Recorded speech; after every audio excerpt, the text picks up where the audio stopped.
네, 오늘은 사순절 5번째 주일입니다. 3월이 가고 어느덧 이제 4월이 저희에게 왔습니다. 봄 기운도 완연하고 또 햇빛도 오늘 굉장히 좋죠. 날씨도 창창하고 좋습니다. 날씨만큼 여러분들 삶에도 밝고 활기찬 나날이 이어지기를 간절히 바랍니다.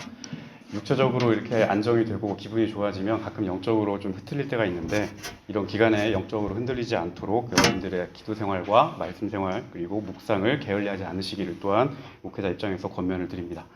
오늘 본문 말씀 누가복음 13장 10절부터 17절까지의 말씀은 예수님께서 하시는 사역 중에 아주 중요한 사역인 치유의 사역에 관한 말씀입니다. 어느 날 예수님께서 회당에 들어가서 사람들을 가르치고 계셨습니다. 보통 회당에 들어가면 그냥 회당 옆에 두루마리들이 있습니다. 이 두루마리를 그냥 하나 딱 꺼내서 그걸 읽고 그 내용을 사람들 앞에서 낭독하고 무슨 뜻인지 그 말을 풀어주는 일을 하게 되죠. 예수님께서도 그 말씀에 정통하셨기 때문에 사람들 앞에서 그렇게 하나님의 말씀이 무엇인지 무슨 뜻인지 읽고 의미를 풀어주는 일을 하셨습니다. 말씀을 다 마치고 난 다음에 주변을 한번 이렇게 쓱 둘러보니까 유독 한 사람이 예수님 눈에 들어오게 됐습니다. 오늘 말씀 11절을 보게 되면 이 사람은 아주 오랫동안 질병에 시달렸던 환자였습니다. 이 사람의 어떤 질병이었냐? 귀신이 들려서 늘 시름시름 앓고 그리고 몸이 구부러져서 그 몸을 조금도 펼 수 없는 그런 사람이었습니다.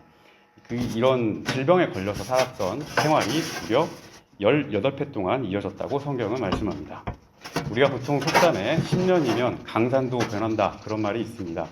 그러니까 약 2번 정도 산과 강이 자기 몸을 뒤집어 엎는 그런 시간 동안 이 사람은 언제나 억눌린 상태로, 굽은 상태로, 오그라진 상태로 삶을 살아왔습니다. 오늘 말씀을 자세히 보게 되면 이 질병에 시달렸던 여인이 예수님 앞에서 무슨 말을 했는지, 어떠한 심리 상태로 그 자리에 와서 있는지 전혀 이야기하지 않습니다. 쉽게 말해서 이 여인에게 대사 한마디도 주지 않았습니다. 왜 그랬을까요? 곰곰이 생각을 해보았습니다. 이 여인에게 어떤 간청하는 주님 구해주십시오, 나를 낫게 해주십시오라고 하는 그 말이 한마디도 여기에 나타나 있지 않습니다. 왜 그랬을까? 그것은 여인의 지금 상태, 이 모습 그 자체가 곧 기도의 제목이었기 때문이지 않았을까? 그 굽어있는 몸의 상태 자체가 주님 앞에서 나를 낫게 해달라는 간절한 바람이지 않았을까? 그렇게 생각해 봅니다. 그리고 예수님께서 찾지도 않았는데 그 여인을 먼저 보셨습니다. 그리고 여인을 부르셨습니다. 이리로 가까이 오라. 보고 그 사람을 부르신 거죠. 그리고 난 다음에 예수님께서 그 여인에게 여인이여 내가 이제 내 병에서 놓였다라고 말씀하시면서 오랜 세월 동안 이 여인을 눌러왔던 질병을 치료해 주셨습니다. 이 장면에서 우리가 한 가지 신앙의 원칙을 생각해 볼 수가 있죠. 우리는 많은 경우 주님께 어떤 것을 구할 때 우리의 바라는 것들을 입을 열어서 간구하고 또 구체적으로 기도하고 그 구체적인 기도 가운데서 주님의 응답을 우리가 바랍니다. 이것도 물론 좋은 훌륭한 신앙의 한 모습입니다만 때때로 주님께서는 우리가 구하기 이전에 먼저 우리의 형편을 보시고 우리를 그 형편에서 부르시고 그에 합당한 응답을 준비하고 계신다. 이 점도 신앙생활의 한 단면입니다. 때로는 굳이 입을 열어 말하지 않아도 하나님께서 다 보고 계신 그런 문제가 있습니다. 자신의 상황과 형편 그 자체가 하나님 앞에 외치는 침묵의 기도일 수도 있습니다. 오늘 말씀에 나온 이 여인의 상황처럼 예수님께서 나보다 먼저 그 형편을 보시고 부르시고 치료하시는 그런 일도 있습니다. 주님께서 나보다 먼저 적극적으로 나를 위하여 우리를 위하여 움직이시는 그런 일도 있습니다. 바라기는 우리 성도님들 모두 이번 한 주에는 이 말씀에 따라서 이 여인에게 일어났던 이 작은 기적이, 작은 기적은 아니군요, 큰 기적이 우리에게도 우리 삶에서도 소소하게나마 일어날 수 있기를 주님의 이름으로 간절히 축복합니다. 여러분이 늘 기도했던 제목이 있을 겁니다. 주님 앞에 늘 바랐던 그런 소원도 있을 겁니다. 그런 오랜 바람과 그 기도의 제목이 하나님의 먼저 개입하시는 이 주권적인 개입의 이 은혜로 말미암아 해결받고 응답받을 수 있는 그런 한 주로 보낼 수 있기를 소원합니다. 오랫동안 이렇게 자신을 괴롭혔던 문제에서 여인이 벗어났고 이 여인이 하나님께 감사와 영광을 돌렸습니다. 18회 동안 자신을 눌러왔던 마귀의 권세에서 해방이 됐으니까 응당 그렇게 하나님께 찬양을 드릴 수 있었겠죠. 생각을 해봅니다. 20년 가까운 시간 동안 그렇게 굽은 상태로 살았을 때 이 사람의 상태는 어땠을까? 이 사람의 마음은 어땠을까?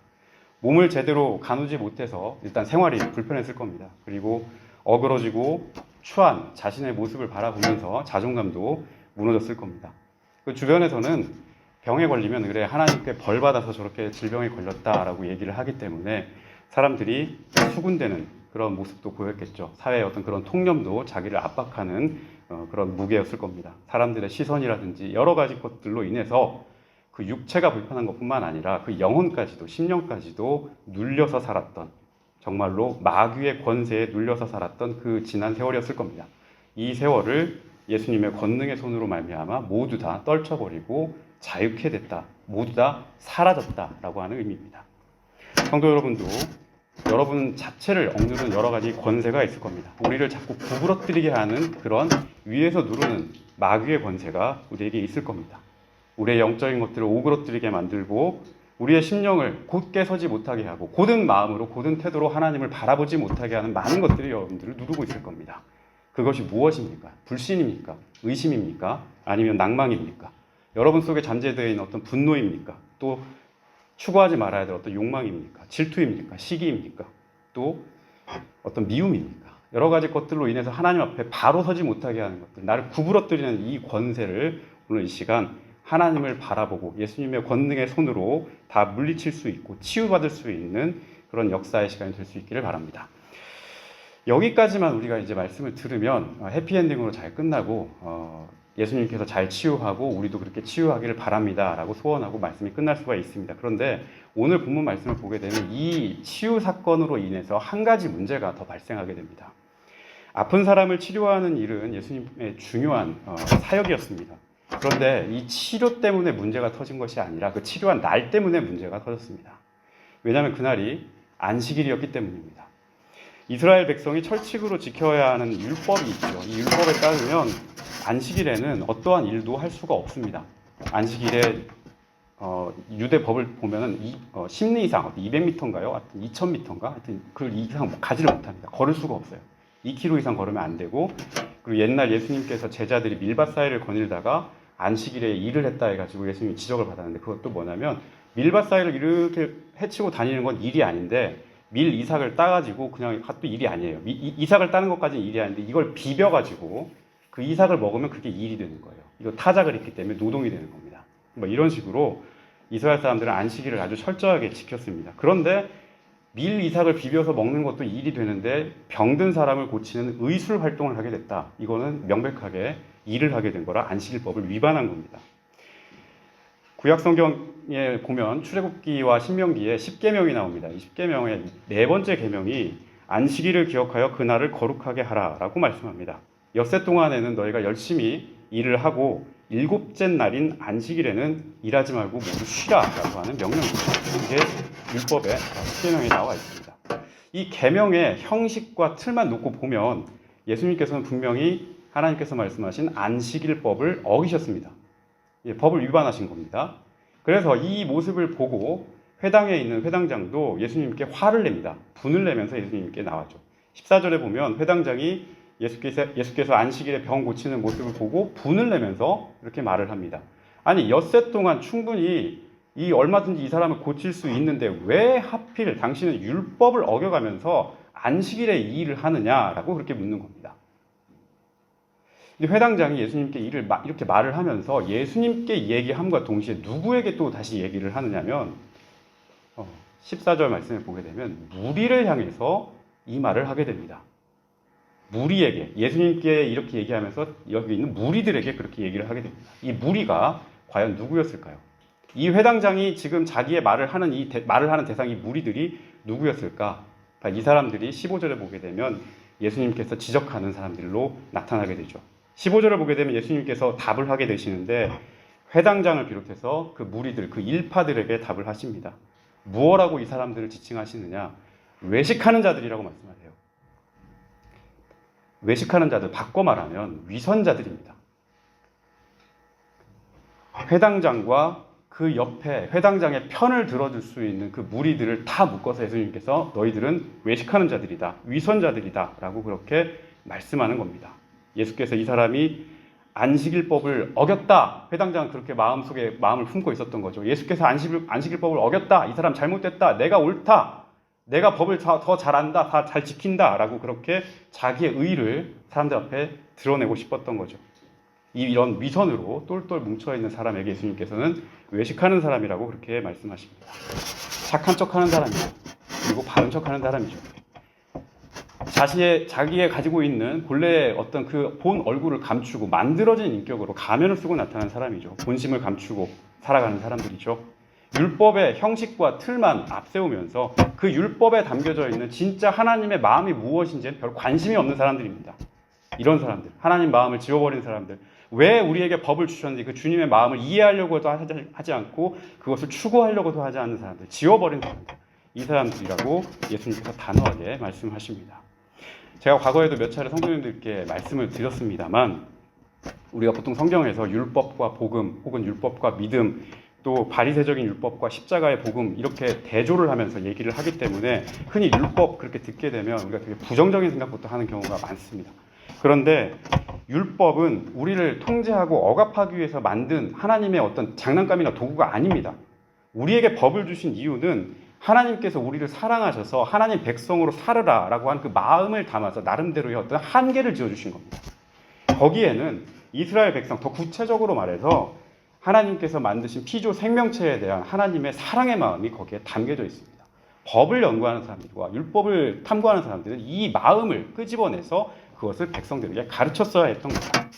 그런데 그 속에 담긴 주님의 마음을 우리가 제대로 구현하지 못하고 오히려 이 법을 가지고 사람들을 못 살게 굴고 사람들의 행동을 제약을 하게 되고 또 권력과 밀착해가지고 사람들을 억눌러 왔던 모습이 바로 오늘 예수님과 대결하고 있는 이 외식하는 사람들, 위선자들의 그런 모습이었던 겁니다. 신명기 5장 12절부터 15절을 보게 되면 왜 하나님께서 안식일법을 제정하셨는지 그 이유가 분명하게 나타납니다. 엿새 동안은 열심히 6일 동안 일을 하고 일곱째 날에는 안식하라, 이렇게 거기에도 말씀이 나와 있는데 왜 그렇게 해야 되는지는 좀 더 상세한 이야기가 나옵니다. 너도 쉬고 내 아들도 쉬고 네 딸도 쉬고 네 문중에 있는 네 남종 여종 다 쉬고 그리고 너를 위해서 같이 일해주는 소도 쉬고 나귀도 쉬고 동물도 쉬고 너네 집에 묵고 있는 손님과 나그네도 모두 다 쉬어라, 일하지 말고 쉬어라, 그렇게 명령합니다. 이렇게 하나님께서 일주일 중에 하루를 온전히 휴식하도록 한 그 이유가 있습니다. 그 이유가 뭘까요? 계속 달려가서 일해라, 더 많이 돈 벌 수 있다, 계속 달려가라, 그런데 잠깐 거기서 멈춰라, 그 단절을 이야기하시는 이유가 뭘까요? 신명기 5장 15절을 보게 되면 이렇게 되어 있습니다. 너는 기억하라.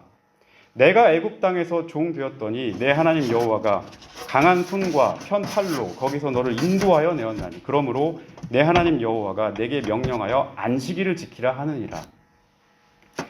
출애굽기 20장에도 안식일법이 있습니다. 거기에는 하나님께서 일곱째 날 천지를 창조하고 일곱째 날 안식하였기 때문에 너도 안식해라, 쉬어라, 그렇게 되어 있습니다. 근데 신명기 5장에 넘어가게 되면 그 이유가 조금 더 구체적이고 조금 더 인간적인, 우리를 사랑하는 마음이 구체적으로 드러나는 형태로 나와 있습니다. 사람만 쉬는 게 아니고 하나님께서 만드신 동물까지도 쉬어라. 사람과 동물 포함한 모든 생명체의 활동에 초점을 맞추고 그 생명체의 회복하는 시간을 보장하라는 하나님의 사랑의 마음이 여기에 들어있는 겁니다. 너희도 과거에는 이집트 땅에서 종이었잖느냐. 너희도 강제적으로 일하고 억지로 일하고 힘든데도 일하고 그렇지 않았느냐. 가혹하게 너의 일을 다 뽑아먹는데 너도 그렇게 당했지. 그렇게 사람들 퇴근하는 시간 싫었지. 힘들었지. 그 자리에 섰지. 그 자리에서 내가 강한 손과 편팔로 너희들을 이끌어내서 광야에서 이 애굽 땅을 지나서 광야에서 이스라엘 땅까지 들어오게 했지. 이제 너희가 종을 부리고 소와 나귀를 부리면서 농사를 짓고 재산을 불리는 이 주인의 자리에 섰을 때 너희들도 종이었던 그 시절을 잊지 말고 쉬게 해라. 그 사람들을 쉴 수 있게 여유를 줘라. 숨 쉴 수 있는 틈을 줘라. 그들도 원하고 바라는 바를 누릴 수 있는 시간을 보장해 줘라. 그들에게도 단절할 수 있는 시간을 너희들이 생각하고 있다. 이것은 우리 생명을 깊게 생각하고 사랑하라는 하나님의 마음입니다. 안식일법이 원래 이것 때문에 만들어진 겁니다. 지금으로 치면 초과 근무, 과잉 근무 이런 거 함부로 시키지 말라라고 하는 뜻이기도 합니다. 안식일법에는 이처럼 우리의 소중한 생명을 보호하고 그 생명을 지키고 그 생명을 우선하고 회복할 수 있도록 깊게 배려하고, 이 깊게 배려하는 마음의 근본에는 하나님께서 우리를 너무도 사랑하시는 사랑의 마음이 있다는 것을, 하나님께서 우리를 향한 깊은 사랑의 마음이 거기에 배어 있다는 것을 말씀합니다. 예수님께서 하나님의 이 마음을 아시고 안식일에 이 사람을 치료하신 겁니다.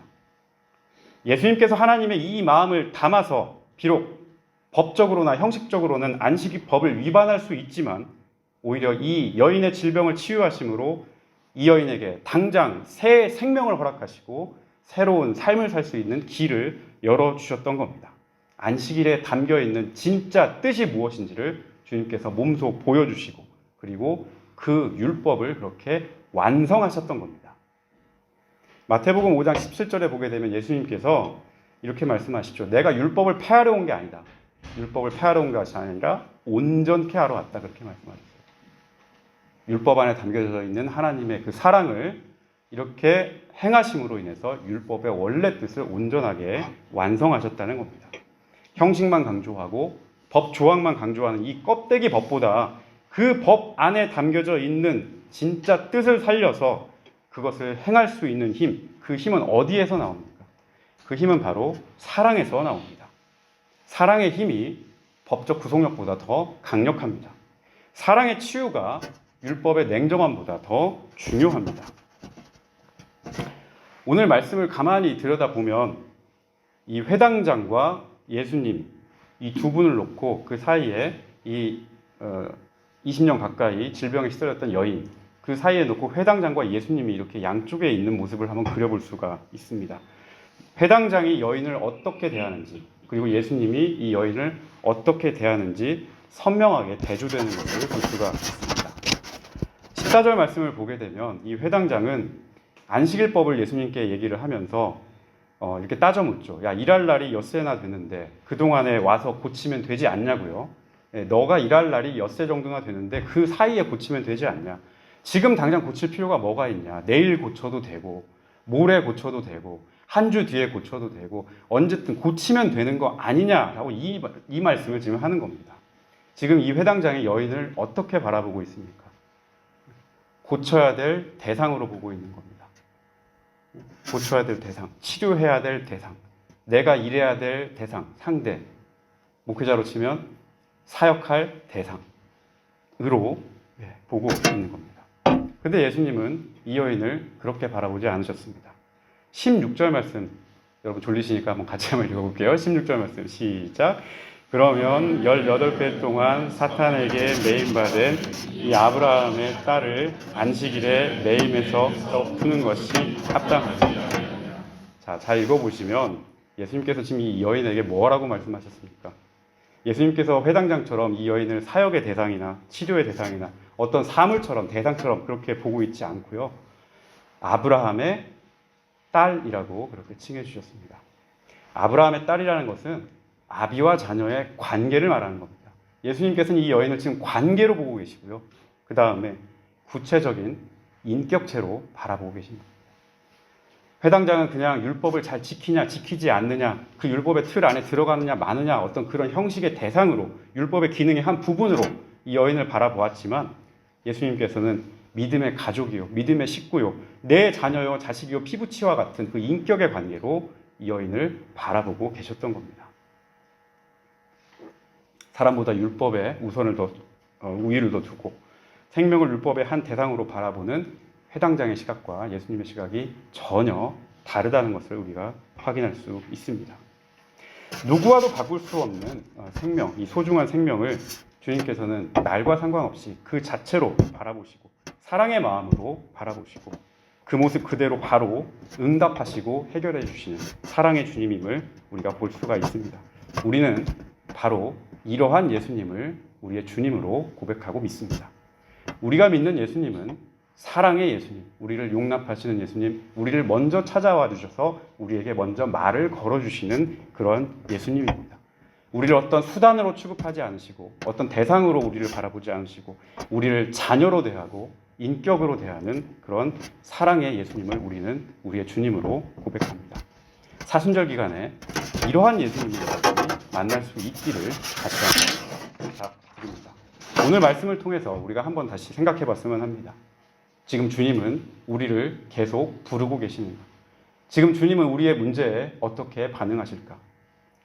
오늘 말씀을 통해서 우리 역시도 우리를 먼저 바라보시고 우리의 상태를 보시고 우리를 부르시고 그 부르심 가운데 해결책을 가지고 우리에게 다가오시는 예수님을 한번 만날 수 있기를 바랍니다.